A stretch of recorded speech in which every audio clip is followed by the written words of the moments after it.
सूत्र से बात हो रही थी, उन्होंने बताया कि पहले चरण के मतदान के बाद जो ग्राउंड रिपोर्ट आई है वो बीजेपी के लिए बेहद खतरनाक है, बेहद खराब प्रदर्शन की ओर अंकित कर रही है। उस सूत्र से अभी बात चल ही रही थी, तब तक मोदी जी का एक ट्वीट आया जिसमें वो कहते हैं बड़ा उत्साहवर्धन प्रदर्शन रहा है। ठप्पा लग गया इस बात पर कि पहला चरण वॉश आउट है बीजेपी के लिए।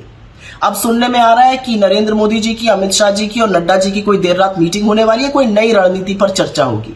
खैर, याद रहे आज 21 राज्यों की 102 सीटों पर मतदान हुआ और इंडिया गठबंधन बीजेपी से कहीं ज्यादा आगे है। तमिलनाडु, महाराष्ट्र, राजस्थान, बिहार, यहां की उत्तर प्रदेश तक में जबरदस्त प्रदर्शन हुआ है। कई बार जो हमारे आसपास होता है उसको हम ध्यान नहीं दे पाते हैं, लेकिन वो बदलते वक्त की दस्तक होती है।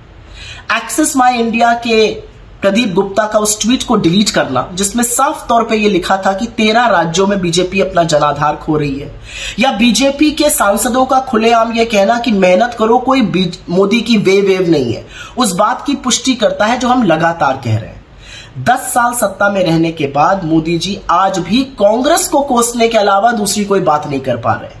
कोई ऐसी बड़ी उपलब्धि नहीं है जो गिनाए, कोई ऐसा काम नहीं किया जिस पर चर्चा करे, ना आगे की कोई रणनीति है। असल में तो इंटरव्यू से लेकर चुनावी रैली तक वो बेहद ऊर्जा विहीन, थके हुए और उबे हुए लग रहे हैं। कभी कभी तो उनको देखकर ऐसा लगता है कि उम्र का तकाजा हो, ऐसा लगता है कि जैसे किसी बूढ़े आदमी को जबरदस्ती ठेला जा रहा हो।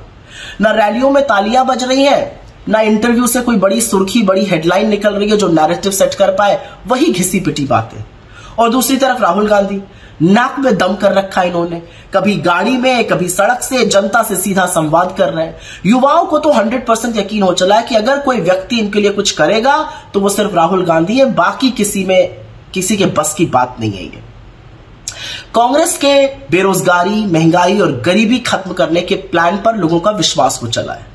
लोग ये भी समझ लग गए हैं कि संविधान के साथ खिलवाड़ करने के कितने भयावह परिणाम होंगे और उनकी जिंदगी पर इसका क्या असर पड़ेगा। तो ये जो जनता है ना, ये जो पब्लिक है, ये सब समझती है, जानती है, बूझती है, चुप रहती है और समय आने पर बड़ा बदलाव करती है।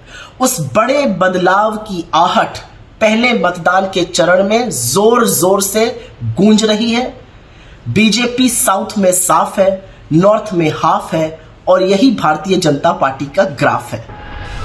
Stay ahead with our cutting-edge news app.